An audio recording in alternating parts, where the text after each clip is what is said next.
अरे अरे, कलावती बहन की हालत तो बिगड़ती जा रही है। मुझे जल्द से जल्द दाई माँ को बुलाना चाहिए। अगर मैंने दाई माँ को नहीं बुलाया तो कलावती बहन के साथ कुछ भी हो सकता है। वहीं दूसरी तरफ जोरों से बारिश शुरू हो चुकी थी। इतना कहकर ममता दाई माँ को बुलाने उनके घर की तरफ निकल पड़ती है और थोड़ी देर बाद उनके घर पहुँचती है। दाई माँ, अरे ओ दाई माँ, जरा बाहर तो निकलिए। तभी अंदर से आवाज आई, कौन है जो इतनी सुबह सुबह आ गया? हाँ हाँ रुको, आती हूँ। थोड़ी देर बाद दाई माँ ने दरवाजा खोला। क्या हुआ बेटी, तुम इतनी सुबह सुबह यहाँ पर? सब ठीक तो है ना? दाई माँ, कुछ ठीक नहीं है। आप जल्दी से मेरे साथ चलिए, क्योंकि इस समय मेरी पड़ोसी कलावती बहुत पीड़ा में है। लेकिन मैं इस बीमार शरीर और इतनी तेज बारिश में कहीं नहीं जा सकती। अगर मैं इस बारिश में भीगते हुए गई तो मैं और भी बीमार पड़ जाऊंगी। नहीं नहीं, अब मुझे माफ कर दो, मैं नहीं जा सकती। लेकिन दाई माँ, अगर आप कलावती बहन के घर नहीं गई तो वो जल्द ही पीड़ा से मर जाएंगी। कृपया आप मेरे साथ चलिए दाई माँ। अगर मेरे जाने से किसी की जान बच जाए तो मैं जरूर जाऊंगी। तो फिर देर मत करो, जल्दी से चलो। ममता दाई माँ को लेकर कलावती के घर पहुँची। वहीं दूसरी तरफ कलावती दर्द से चीख रही थी। हाँ ममता, तुमने ठीक कहा था। सच में कलावती की हालत काफी खराब है। अब देर मत करो और जल्दी से एक मटका गर्म पानी ले आओ। ठीक है दाई माँ, आप थोड़ा रुकिए, मैं अभी लाती हूँ। ममता तुरंत मटके में पानी लेकर आई। उसके बाद दाई माँ ने इलाज शुरू किया। थोड़ी देर बाद कलावती ने एक प्यारी सी बेटी को जन्म दिया।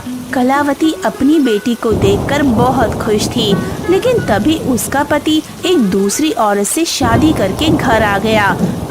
ये लो रमेश बेटा, तुम्हारी बेटी।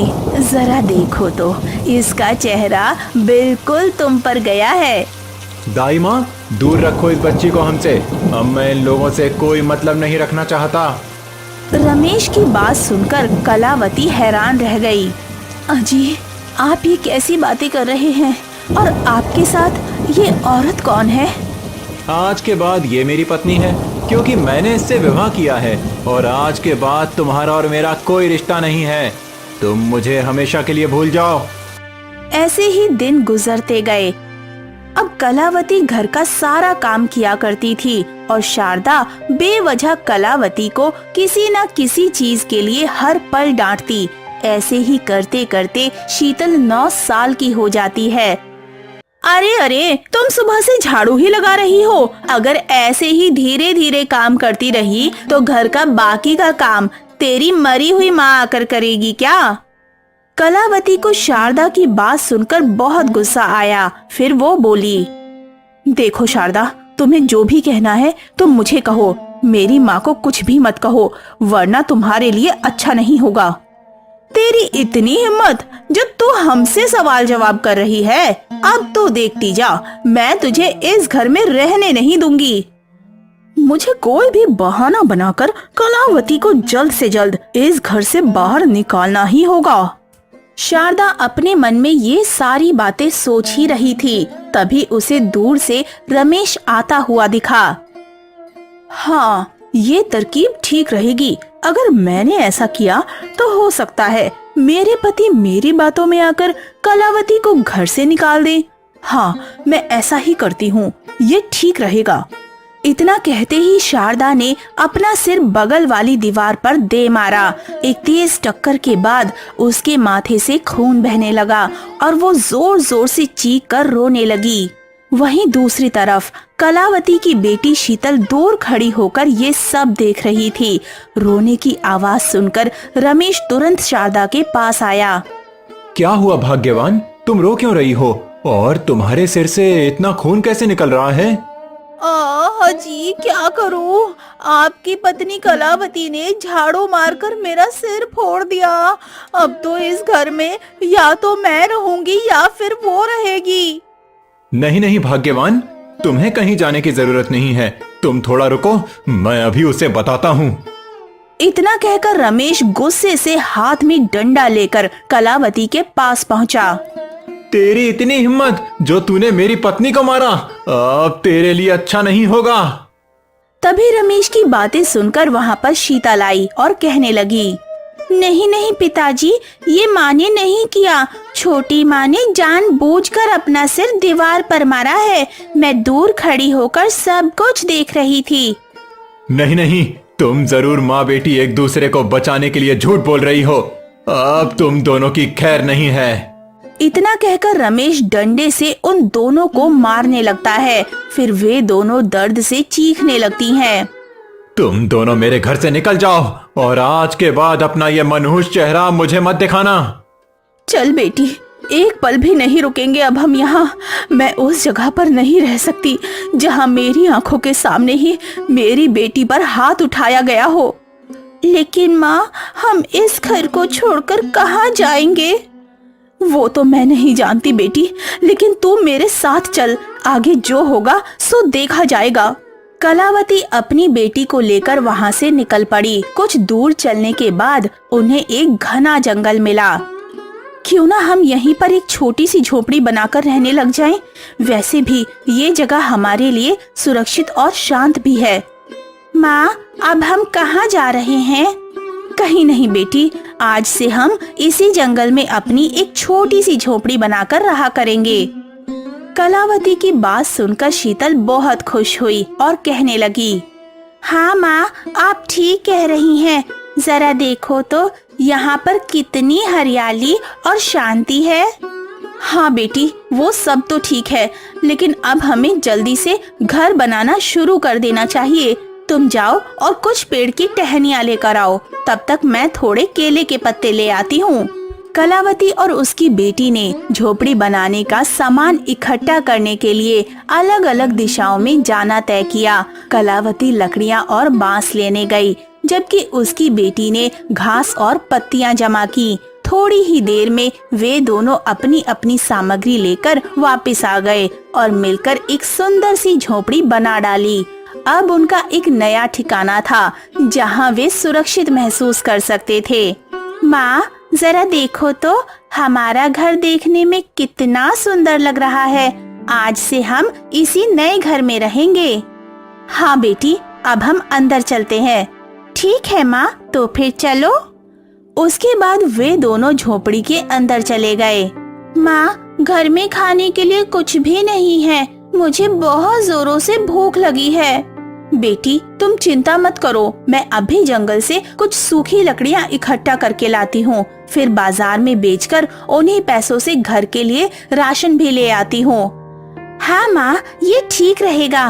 फिर तुम जाओ। कलावती जंगल से सूखी लकड़ियाँ इकट्ठा करके बाजार में बेचने चली गई और उन्हें बेचकर घर के लिए चावल ले आई। बेटी, लकड़ियाँ बेचकर तो बस यही थोड़े से सूखे चावल ला पाई हूँ। चलो ठीक है माँ, कोई बात नहीं। आज हम सूखे चावल ही बनाकर खा लेंगे। फिर आप कुछ दिनों बाद देखना, सब कुछ ठीक हो जाएगा और हम सब हंसी खुशी रहने लगेंगे। हाँ बेटी, भगवान ने चाहा तो यही होगा। शाम को माँ बेटी सूखे चावल ही खाकर सो जाती हैं।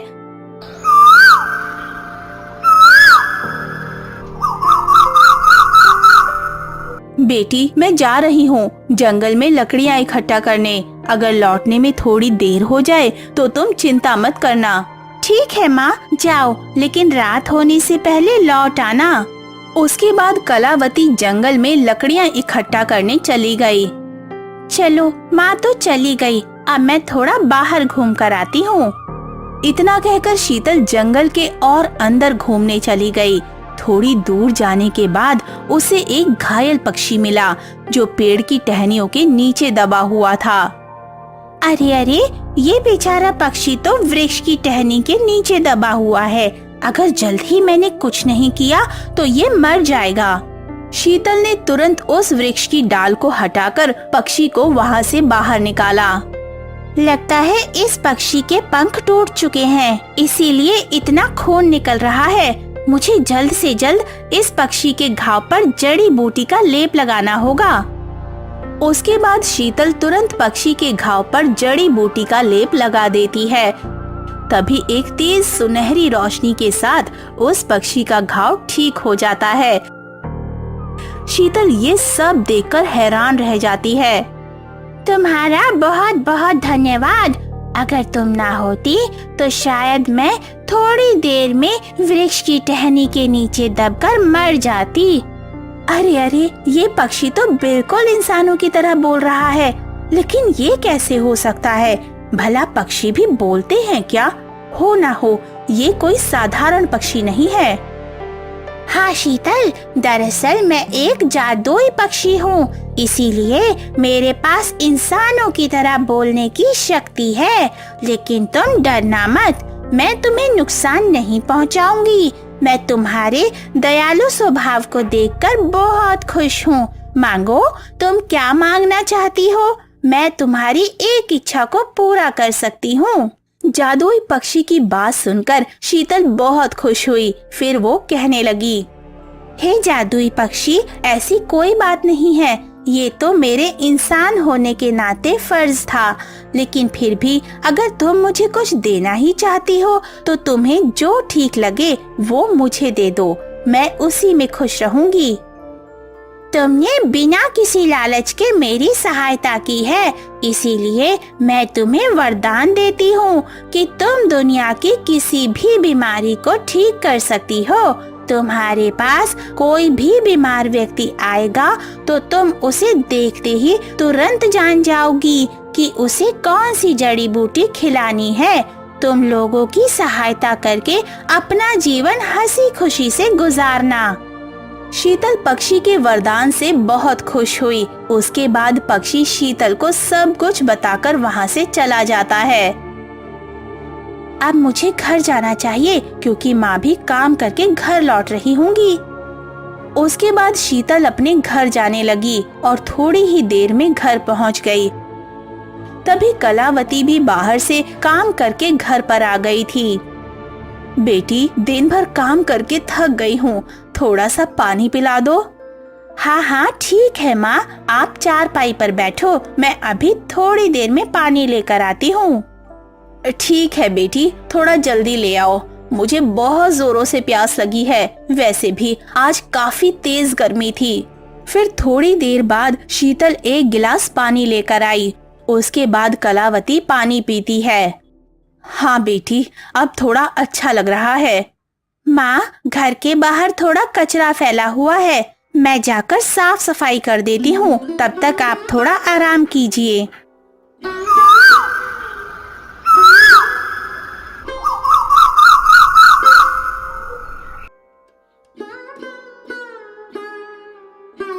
माँ, अरे ओ माँ, दोपहर होने को आई है और आप अभी तक सोई हो, सब ठीक तो है ना? बेटी, मेरी तबीयत कुछ ठीक नहीं लग रही है, मेरा सर थोड़ा भारी भारी सा है, आज मैं काम पर भी नहीं जा पाऊंगी। चलिए ठीक है, फिर कोई बात नहीं माँ, आप रुकिए, मैं अभी आपके लिए जंगल से जड़ी बूटी लेकर आती हूँ, आप उसे खाकर जल्दी ही ठीक हो जाएंगी। शीतल घर से बाहर जंगल में जड़ी बूटी लाने चली जाती है और थोड़ी देर बाद जड़ी बूटी लाकर अपनी माँ को खिला देती है।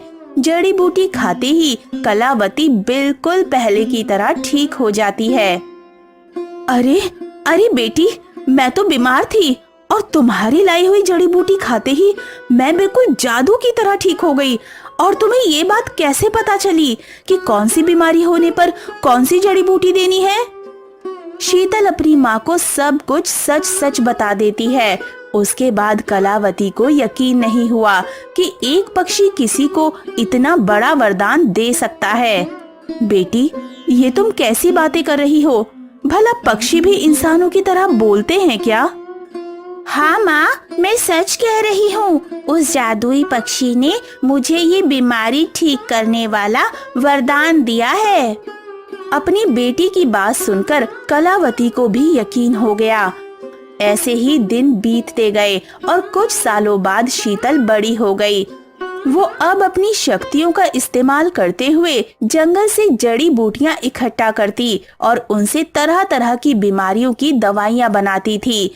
जल्द ही उसकी बनाई हुई दवाइयां पूरे गांव में मशहूर हो गईं। लोग दूर दूर से उसके पास आने लगे और देखते ही देखते उसकी आमदनी बहुत बढ़ गई। उन पैसों से उन्होंने एक बड़ा और सुंदर घर बनवाया।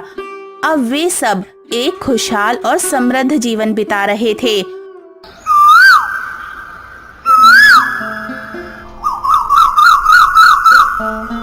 फिर एक दिन उस राज्य के राजा के बेटे की तबीयत काफी ज्यादा खराब हो जाती है। महाराज, राजकुमार की तबीयत दिन पर दिन बिगड़ती जा रही है। अगर हम सब ने जल्दी ही कुछ नहीं किया तो राजकुमार के साथ कुछ भी हो सकता है। मंत्री जी, अब आखिरी सहारा वैद्य जी थे और उन्होंने भी बोल दिया कि अब कुछ नहीं हो सकता। मुझे तो कुछ समझ नहीं आ रहा। अब आप ही बताइए, हमें क्या करना चाहिए? महाराज, राजकुमार की हालत देखकर तो मैं भी बहुत चिंतित हूँ। राजकुमार की हालत बहुत ज्यादा खराब हो चुकी थी। देखने में ऐसा लग रहा था कि राजकुमार अब शायद नहीं बच पाएंगे। महारानी का रो रो कर बुरा हाल हो चुका था। ओ मेरे प्यारे बेटे, तू तो कहा करता था कि माँ, मैं तुझे छोड़कर कभी नहीं जाऊंगा। फिर तुझे ये अचानक क्या हो गया? उठो बेटा, तुम ऐसे चुपचाप क्यों हो? तुम तो बस सो रहे हो ना, उठ जाओ। महाराज, आप ही मेरे बेटे को उठाइए। हो सकता है ये आपकी बात मानकर उठ जाए। दरअसल महारानी अपने बेटे को बीमार देखकर बिल्कुल पागल सी हो चुकी थी। हो भी क्यों ना, आखिर महारानी अपने बेटे से इतना प्यार जो करती थी। महारानी, आप चुप हो जाइए। हमारे राजकुमार को कुछ नहीं होगा। आप देखना, हमारा राजकुमार जल्दी ही ठीक हो जाएगा। राजकुमार कैसे ठीक होंगे? अब तो वैद्य जी ने भी हार मान ली है। महारानी, अब तो बस एक ही उपाय है राजकुमार को बचाने के लिए। हाँ तो ठीक है मंत्री जी, आप वो उपाय बताइए। मैं अपने बेटे को बचाने के लिए कुछ भी कर सकता हूँ। दरअसल महाराज, हमारे ही राज्य में एक लड़की रहती है जो बहुत सारे बीमार लोगों को ठीक कर चुकी है। अगर वो लड़की राजकुमार को देख ले तो हो सकता है राजकुमार ठीक हो जाएं। ठीक है, तो फिर देर किस बात की मंत्री जी? आप जल्दी से जाइए और उस लड़की को राजमहल ले आइए। ठीक है, जैसी आपकी आज्ञा महाराज। मैं अभी उस लड़की को लेकर आता हूँ। मंत्री जंगल के रास्ते शीतल के घर की तरफ जाने लगता है और थोड़ी देर में पहुंच जाता है। लड़की, अरे ओ लड़की, तुम जल्दी से बाहर आओ। हमें तुमसे कुछ बहुत जरूरी बात करनी है। हाँ हाँ ठीक है, आ रही हूँ। फिर थोड़ी देर बाद शीतल घर से बाहर निकली। अपने घर मंत्री को देखकर शीतल मन ही मन डर गई। क्या हुआ मंत्री जी, आप यहाँ? हमसे कोई गलती हुई है क्या? तुमसे कोई गलती नहीं हुई है। तुम्हें अभी जल्दी से जल्दी राजमहल चलना होगा, क्योंकि हमारे राजकुमार इस समय बहुत बीमार और पीड़ा में हैं। अगर तुमने राजकुमार को ठीक कर दिया तो तुम महाराज से जो भी मांगोगी महाराज तुम्हें दे देंगे। नहीं नहीं मंत्री जी, ऐसी कोई बात नहीं है। मुझे धन का लालच नहीं है। मैं तो बस अपने इंसान होने का फर्ज निभाती हूँ। उसके बाद मंत्री शीतल को लेकर थोड़ी देर बाद राजमहल पहुँच गया। महाराज, ये वही लड़की है जिसके बारे में मैं आपको थोड़ी देर पहले बता रहा था। हाँ, तो फिर देर किस बात की लड़की? तुम जल्दी से राजकुमार का इलाज शुरू करो। अगर तुमने राजकुमार को ठीक कर दिया तो मैं तुम्हें मुंह मांगा धन देने के लिए तैयार हूँ। वो सब तो ठीक है महाराज, मैं जान चुकी हूँ कि राजकुमार को कौन सी जड़ी बूटी देनी है। लेकिन सबसे बड़ी समस्या ये है कि वो जड़ी बूटी इस समय मेरे पास नहीं है और वो केवल जंगल में ही मिलेगी। इसीलिए आप थोड़ा रुकिए, मैं तुरंत उस जड़ी बूटी को लेकर आती हूँ। उसके बाद शीतल तुरंत जड़ी बूटी लाने जंगल की तरफ जाने लगती है और थोड़ी देर बाद जंगल में पहुंच जाती है। अब मुझे जल्द से जल्द उस जड़ी बूटी को खोजना चाहिए। वैसे तो इधर कहीं वो जड़ी बूटी दिख नहीं रही है, थोड़ा और आगे जाकर देखती हूँ। फिर उसे थोड़ी देर बाद वो जड़ी बूटी दिखाई देती है। चलो, जड़ी बूटी तो मिल गई, अब मुझे जल्दी से जल्दी राजमहल पहुँचना चाहिए। उसके बाद शीतल जड़ी बूटी लेकर राजमहल पहुंच जाती है और बिना समय गवाए उसने राजकुमार का इलाज करना शुरू कर दिया। पूरे 2 दिनों तक इलाज करने के बाद राजकुमार बिल्कुल पहले की तरह स्वस्थ हो गए। राजकुमार को पूरी तरह से ठीक देखकर वहां मौजूद हर कोई हैरान था। किसी को यकीन नहीं हो रहा था कि जो राजकुमार इतनी गंभीर बीमारी से पीड़ित थे, वो इस साधारण सी लड़की के इलाज से बस 2 दिनों में बिल्कुल ठीक हो गए हैं। तुम्हारा बहुत बहुत धन्यवाद लड़की। अगर तुमने मेरे बेटे का इलाज ना किया होता तो शायद मैं अपने बेटे को हमेशा के लिए खो देता। मैं तुमसे बहुत प्रसन्न हूँ। मांगो, तुम क्या मांगना चाहती हो? वैसे तो महाराज, भगवान की कृपा से मेरे पास किसी भी चीज की कमी नहीं है, लेकिन फिर भी अगर आप कुछ देना ही चाहते हैं तो जो आपको अच्छा लगे आप वही दे दीजिए। इसमें कौन सी बड़ी बात है? बीमार लोगों का इलाज करना तो मेरा फर्ज है। मंत्री जी, जल्दी से इस लड़की को देने के लिए राजकोष से 5000 सोने के सिक्के ले आइए।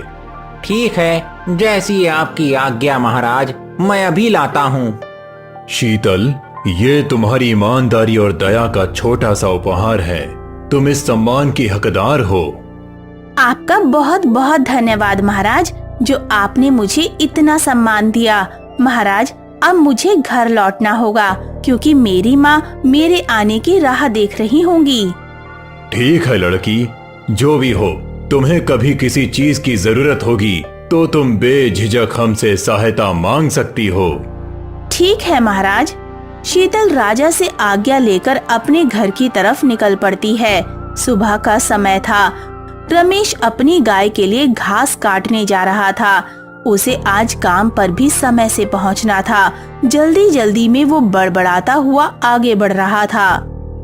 मैं जल्दी से गाय के लिए थोड़ा सा घास काट लेता हूँ। अभी मुझे काम पर भी तो जाना है। अगर मैं ज्यादा देर किया तो रोज की तरह आज भी मालकिन मुझे देर से काम पर आने के लिए डांटेंगी। इतना कहकर रमेश और भी तेजी से अपनी गाय के लिए घास काटने लगा। तभी झाड़ियों से एक सांप निकला और रमेश के पैरों में काट लिया। दर्द से रमेश चिल्लाने लगता है। अरे अरे, ये क्या हुआ? मुझे तो सांप ने काट लिया। अगर मैं जल्दी ही घर नहीं पहुंचा तो मेरे साथ कुछ भी हो सकता है। उसके बाद रमेश घबराया हुआ तुरंत घर आ जाता है। क्या हुआ स्वामी, आप इतने घबराए हुए क्यों लग रहे हैं? सब ठीक तो है ना? कुछ ठीक नहीं है। दरअसल मैं जंगल में घास काटने गया था, तभी एक सांप ने मुझे काट लिया।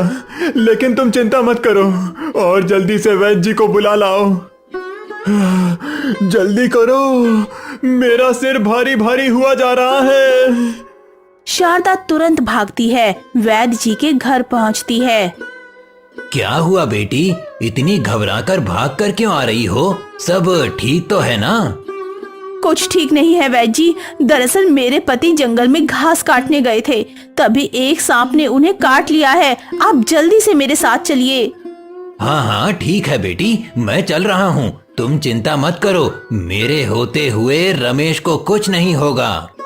फिर थोड़ी देर बाद शारदा और वैद्य घर पहुँचे। उसके बाद वैद्य ने रमेश को देखा और दुखी हो गया। क्या हुआ वैद्य जी, आप चुप क्यों हैं? मेरे पति ठीक तो हो जाएंगे ना? मुझे माफ कर दो बेटी, अब कुछ नहीं हो सकता क्योंकि रमेश की हालत अब बहुत खराब हो चुकी है। स्वामी उठिए ना, आप ऐसे क्यों सो रहे हैं? मेरे लिए तो इस दुनिया में आपके सिवा कोई नहीं है। मैं तो पहले से ही बेसहारा हूँ। अगर आप भी मुझे छोड़कर चले गए तो फिर मैं अकेली कैसे रहूंगी? फिर वैद्य जी को शीतल के बारे में याद आता है। शारदा बेटी, अब तो बस एक इंसान है जो रमेश को शायद ठीक कर सकता है, लेकिन पता नहीं वो रमेश को ठीक करने आएगी या नहीं। वैद्य जी, वो कौन है और कहाँ रहती है? आप मुझे बताइए, मैं कैसे भी करके उसे यहाँ ले आऊंगी। तुम मेरी बात ध्यान से सुनो बेटी। दरअसल रमेश की पहली पत्नी का नाम कलावती था और उसकी एक बेटी भी थी जिसका नाम शीतल है। बड़ी होकर शीतल एक वैद्य बनी जो बीमार लोगों का इलाज करती है। तुम्हारे पिता ने उन दोनों को घर से बाहर निकाल दिया था, इसीलिए मुझे नहीं लगता कि शीतल रमेश का इलाज करने आएगी। वैद्य जी, आप उसकी चिंता मत कीजिए। आप बस मुझे ये बताइए कि उनका घर कहाँ पर है। बेटी, यहाँ से थोड़ी दूर पर एक जंगल है। उसी जंगल के बीचों बीच वो दोनों रहते हैं। ठीक है वैद्य जी, आप मेरे पिताजी का ध्यान रखिए। मैं अभी उन्हें कैसे भी करके लेकर आती हूँ। सिमरन, जो रमेश की दूसरी बेटी थी, वो कड़कती धूप में शीतल के घर जाने लगती है। पूरे 2 घंटे चलने के बाद आखिर सिमरन शीतल के घर पहुँच जाती है।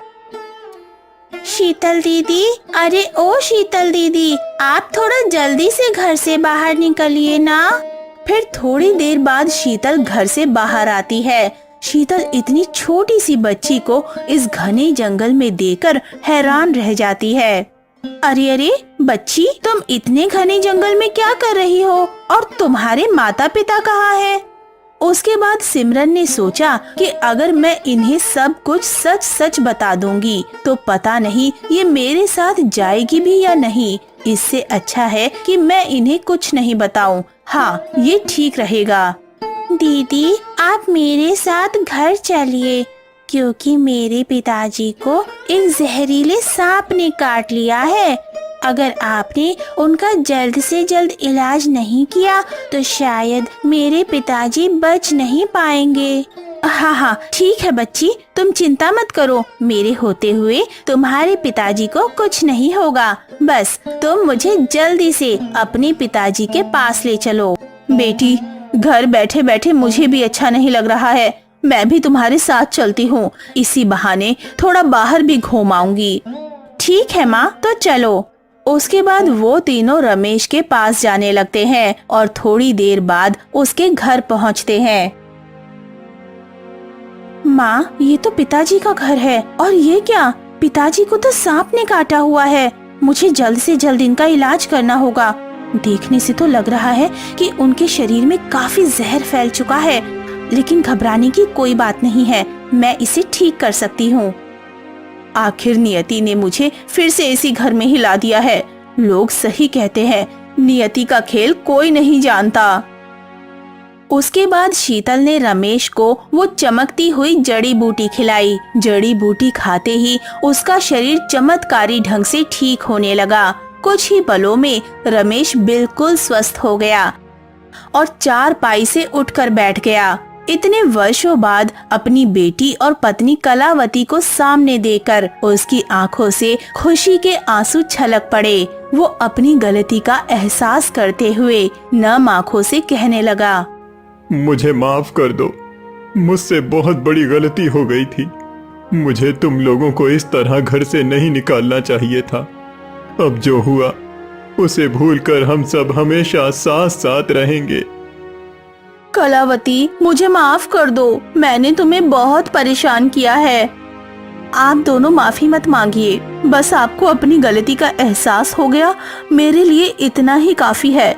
उसके बाद सब कुछ ठीक हो गया। फिर वे सब लोग साथ साथ हंसी खुशी रहने लगे।